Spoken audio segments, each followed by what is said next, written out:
ভালোর সাথে সবসময় ভালো করতে হয়, আর খারাপদের সাথে আসলে ভালো করে কোনো লাভ নাই। এই গত কয়েক বছর ধরে জাজ মাল্টিমিডিয়া, আব্দুল আজিজ এতটাই কমপ্লেন শুনতে শুনতে আমরা সবাই টায়ার্ড। তো যার জন্য এত কিছু করলাম, এত ভালো করলাম, কারণ উনি তো কাইন্ড অফ ব্ল্যাকলিস্ট ছিল গত 3-4 বছর, যেটা আমরা জানি। কেউ ওনাকে কাজ দিচ্ছিল না, ওনার হাতে কোনো কাজ ছিল না, সিনেমা ছিল না। তো 2022 বা 2021-এর লাস্টের দিকে উনি অনেকবার টাইম নিয়ে আমার সাথে মিটিং করলো, মানে আমি টাইম দিচ্ছিলাম না, তারপরেও টাইম করে উনি মিটিং করলো যে উনি এখন আবার নতুন করে কন্টিনিউ ফিল্ম করতে চান। আচ্ছা ঠিক আছে, ওনাকে একটা সুযোগ দেওয়া হোক। তো সবাই আমাকে নিষেধ করেছিল, একদম এফডিসি যারা আছে সব সিনিয়র যত সাংবাদিক আছে, ডিরেক্টর লেভেলের সিনিয়ররা যারা আছে, প্রডিউসার সিনিয়র যারা আছে, একেবারে এসকে প্রোডাকশন থেকে শুরু করে সবাই নিষেধ করলো যে ওনাকে মনে হয় আনার ঠিক হবে না, বিকজ উনি সবসময় এরকম করে, ভালোভাবে করতে করতে যে ওনার ভালো চাবে উনি তার সাথেই খারাপ করবে। তো তারপর পাপ 1 উনি একসাথে আমার 4টা ফিল্মের সাইন করা, পাপ 1, পাপ 2, পাপ 3 এবং লাস্টে হচ্ছে কি বিলবোর্ড সুন্দরী, এই 4টা ওনার সাথে আমার সাইন করা। উনি নিজের একটা প্রেস রিলিজ দিয়েছিল পাপ 1-এর যখন শুটিং শুরু হয়, ওখানেও আপনারা যদি খেয়াল করেন দেখবেন উনি বলেছে যে একসাথে 4টা সিনেমা সাইন করে জাকিয়া মাহাকে নিয়ে আমি নতুন যাত্রা শুরু করেছি। Okay fine, very nice.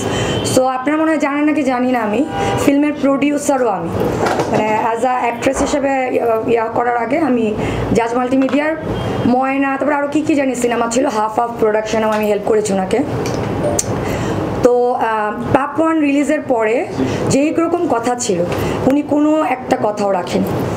পাপ 1 রিলিজ হয়েছে কত তারিখে, 2023-র ঈদ, রোজার ঈদে মনে হয়।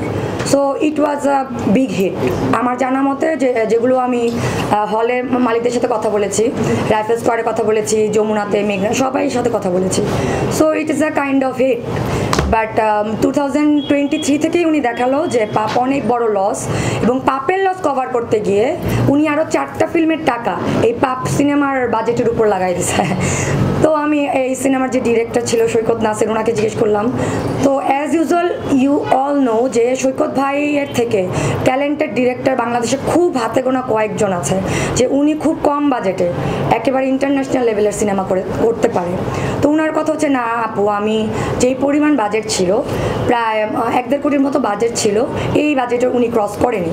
আচ্ছা, হল মালিকদের সাথে যোগাযোগ করা হলো, নো। এবং আমাকে না জানিয়ে উনি বঙ্গতে সেল করেছে গান, আরেকজনকে সেল করেছে কি গান বাংলা না কি জানি, বাট উনি আমাকে কোনো কিছু ইনফর্ম না করে 1.5-2 কোটি তো এখান থেকেই উনি উঠিয়ে নিয়েছে। 2024-এর ফার্স্টে পাপ 2 শুরু করার কথা। তো ওনার সাথে আরেকটা ডিট হলো চুক্তি যে ঠিক আছে, তুমি যেহেতু টাকা ব্যাক করছো না, তো পাপ 2 শুটিংটা তুমি তাড়াতাড়ি শুরু করো, ওই টাকাটা যেটা সেটা তুমি পাপ 1 থেকেই করে নিবা, আর বাকি আমি কোনো নতুনভাবে প্রডিউস করবো না, ওই পাপ 1-এ যেটা আমাকে ব্যাক করার কথা ছিল ওইটা তুমি ব্যাক করো। ওকে, সব কিছু ঠিক হয়ে গেল। উনি নিজেই প্রেস কনফারেন্স দিয়ে ডাকলো সবাইকে, যে কাহিনী বললো পাপ 2-এর, কে হিরো হিরোইন সব। ওকে, ফেব্রুয়ারি থেকে শুটিং শুরু করার কথা। উনি ফেব্রুয়ারি থেকে মোবাইল বন্ধ, উনার কোনো খবর নাই। এপ্রিলের প্রথম দিকে উনি আবার ফোন অন করলো, করে বললো উনার কি জানি রাষ্ট্রীয় মামলা, উনার নামে রাষ্ট্রীয় মামলা আছে, কত হাজার কোটি টাকার মামলা সরকারের এগেনস্টে, এই জন্য উনি কোনো একটা জঙ্গলে পালায় ছিল 2 মাস ধরে। আচ্ছা, সেটাও আমি বিশ্বাস করলাম। এরপরে মে মাসে উনি বললো যে উনি আর সিনেমা টিনেমা করবে না, মিডিয়াতেই থাকবে না, তো আমার টাকাটা উনি ফেরত দিয়ে দিবে। এই যাবতীয় সকল document, screenshot, video recording, audio সব কিছু আমি রবিউলকে পাঠিয়ে দিয়েছি। উকিল কোর্টে জমা দিয়েছে, ওসি, ডিআইজি সবার কাছে আছে।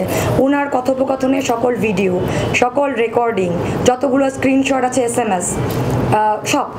ইভেন উনি কোর্টের সামনে দাঁড়িয়ে যখন হাত জোর করে কোর্টকেও বলেছে আমার সামনে হাত জোর করে, সেই ভিডিওটাও রবিউলকে সহ আমি সবাইকে পাঠিয়ে দিতে বলেছি। রবিউলকে বলেছি এটা দিতে, যেহেতু কোর্টের ভিডিওটা লিক করা যায় না। পরেও আমি বলেছি, কোর্ট থেকে আমি অ্যাপ্লিকেশন নিয়ে পারমিশন নিয়েছি যে এই ভিডিওটা যেহেতু কোর্টে করা, যাতে কোর্ট অবমাননা বলে কিছু না হয়। সো ওইটাও আপনাদেরকে পাঠিয়ে দেবো, ওখানে দেখবেন। উনি হাত জোর করে বলছে 27 তারিখে উনি টাকা না দিলে মাননীয় আদালত আমাকে আপনি জেল হাজত খাটিয়ে দিয়েন। তো 27 তারিখ তো কালকে, আগামীকাল।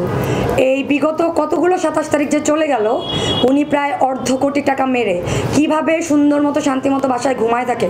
ফোন দেওয়া মাত্র উনার ওয়াইফ ফোন ধরবে, ওয়াইফ ফোন ধরে বলবে ভাইয়া তো মরে যাচ্ছে, ভাইয়া তো অনেক অসুস্থ।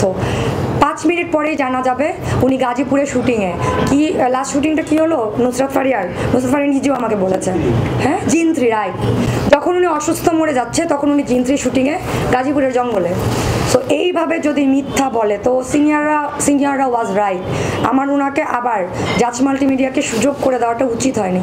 জাজ মাল্টিমিডিয়া ব্ল্যাক লিস্টেড ছিল, আবার ব্ল্যাক লিস্টের পথেই হাঁটবে। ওনাকে যে আমি হোয়াইট লিস্ট করার চেষ্টা করেছি 2 বছর, এটা ভুল হয়েছে।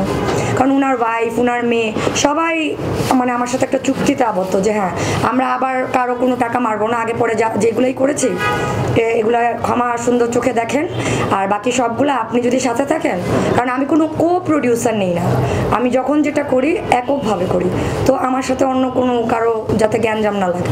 আচ্ছা, প্রশ্ন জানতে চাচ্ছি যে আপনি জাজের বিরুদ্ধে যে অভিযোগগুলো দিলেন টাকা মেরে দেওয়ার, এটা নিয়ে আপনি